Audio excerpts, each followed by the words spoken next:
O Matéria Bruta dessa semana te convoca para uma conversa sobre cultura com a deputada federal Jandira Fegali.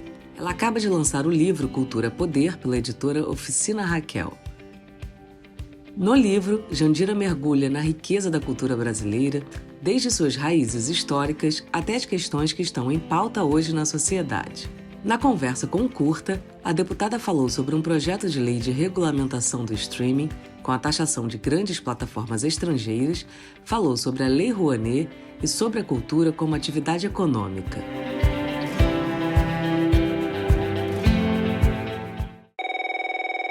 Bom, o título acho que já diz muito, né? A minha compreensão de que cultura ela tem que sair da superficialidade do debate, do evento, do entretenimento, que também fazem parte, mas a gente precisa ir mais fundo na compreensão de cultura de uma forma muito mais abrangente do que as pessoas imaginam. Cultura é muito mais do que evento, ela é arte, mas ela também é valores de convivência, ela é economia, ela é trabalho, ela é renda, ela é disputa de valores, né? Ela é afirmação da brasilidade, da nossa diversidade, e ela é, na minha opinião, um grande instrumento de emancipação do nosso povo e de superação do subdesenvolvimento. Então, o que o livro faz?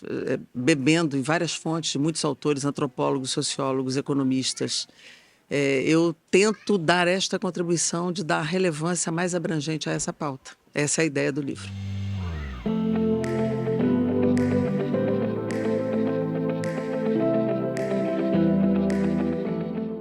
Então eu penso que a guerra cultural, que não é só uma disputa de valores, mas a guerra cultural da extrema-direita é eliminar o adversário, não é só discordar dele, né? E para isso eles cometem crimes, e isso está cada vez mais intenso e mais grave e vai impactar certamente as eleições do ano que vem.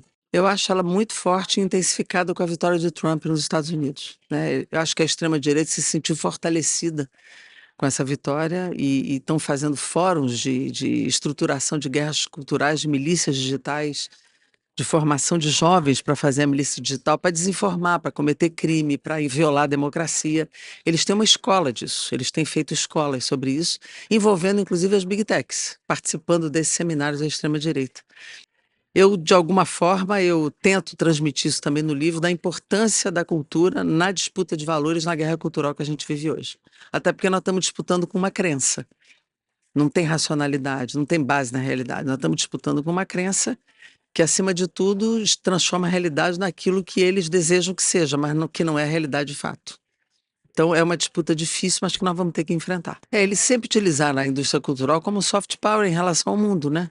Eu me lembro que uma época aqui no Brasil, a gente só queria usar a calça Lee americana, ter os costumes dos americanos, cantar só música americana. Eu fui baterista de banda e a gente, por um tempo, o mercado só exigia que a gente tocasse músicas de fora, e particularmente das bandas norte-americanas. A gente fazia uma roda de samba, uma rodada de samba para tocar, a gente fazia, mas nem sempre o contratante permitia, porque o mercado era esse.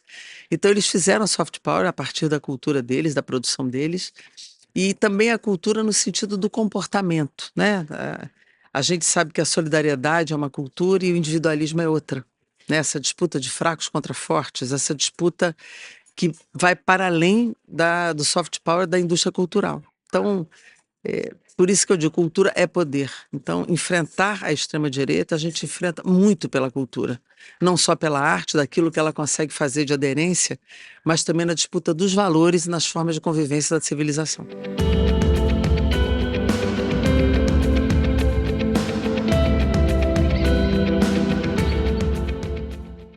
Sobre a regulação do streaming para o audiovisual brasileiro, eu sou relatora do projeto que veio do Senado, 2331. O relatório já está apresentado e agora nós vamos para a mesa construir o acordo final para tentar votar ainda no primeiro semestre. Então, fazer hoje a regulação do streaming é garantir que a nossa produção brasileira esteja distribuída, né, em qualquer lugar e nas plataformas, inclusive nas big techs. Nas grandes, vamos dizer assim, nas grandes plataformas de distribuição e exibição do audiovisual. Então, regular o streaming é centralmente fortalecer a produção independente audiovisual brasileira e garantir a soberania brasileira no mundo. O relatório que nós fizemos foi partindo da ideia de que as grandes plataformas nos tratam como prestadores de serviço, sequestram o direito autoral, o direito patrimonial, lucram e não pagam. Pagam apenas a contratação, mas não pagam tributos para o fortalecimento da indústria audiovisual brasileira. Então, o que a gente faz? Eu mantenho uma certa estrutura do projeto que veio do Senado, mudando as questões essenciais de catálogo, de tributação, de fiscalização, de competência da Ancine, de valorização dos canais brasileiros, do streaming independente brasileiro e, centralmente, a produção independente brasileira. O relatório ele tem tido uma boa aceitação no audiovisual. Obviamente que as grandes plataformas tentam disputar determinadas questões do texto, mas a nossa fase agora é construir um grande acordo para tentar votar, e não necessariamente como eu gostaria, mas bem longe daquilo que as grandes plataformas gostariam. Então, o que a gente está fazendo é somar, juntar todo o setor audiovisual para fazer a disputa e votar um projeto que a gente possa fazer, de fato, avançar a regulação do streaming a favor da indústria brasileira.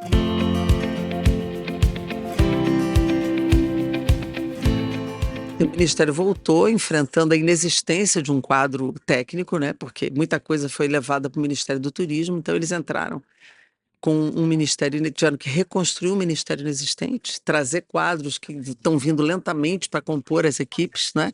E estão tentando dar conta daquilo que imediatamente apareceu. Primeiro, cumprir a Lei Paulo Gustavo, cumprir a Lei Aldir Blanc.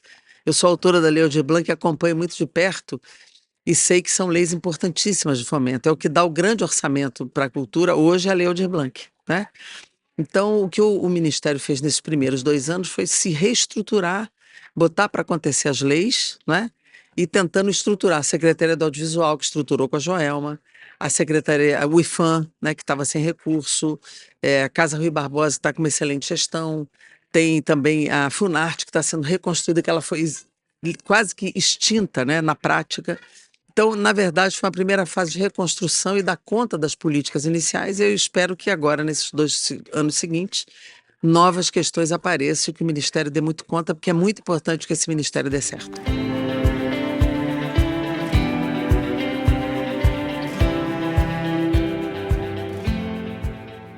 Espalha-se muita mentira sobre a Lei Rouanet. Na verdade, é um mecenato, é um incentivo que o governo dá para que o mercado apoie a cultura brasileira.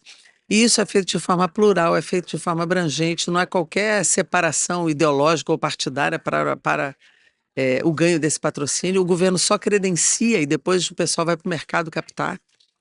Tem estatais que financiam a cultura, tem empresas privadas que financiam a cultura.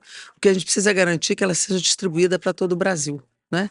E é isso que o Ministério tem feito, no sentido de pontuar determinados projetos para que também a Lei Rouanet sirva ao norte, ao nordeste, ao centro-oeste e ao sul do Brasil.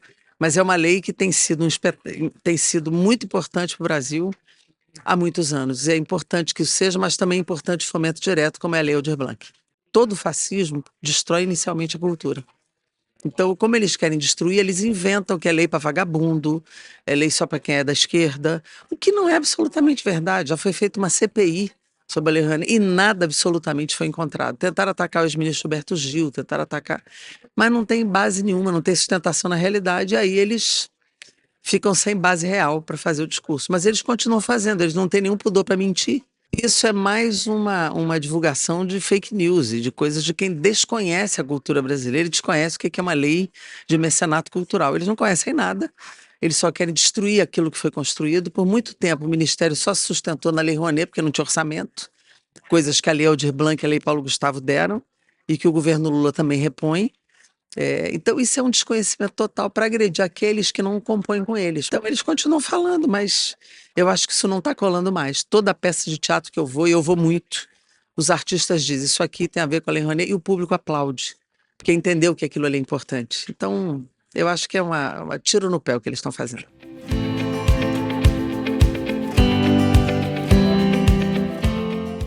Olha, a última peça que eu vi foi a Miradade com Renato Borghi, falando da história do Brasil, do teatro brasileiro a partir deles. Fui ver Clarice Lispector com Beth Goulart, fui ver Meu Remédio com Muhammad, fui ver Tom na Fazenda recentemente, né? Shows último que eu vi foi de Gilberto Gil, O Tempo Rei, que é a última turnê dele, né?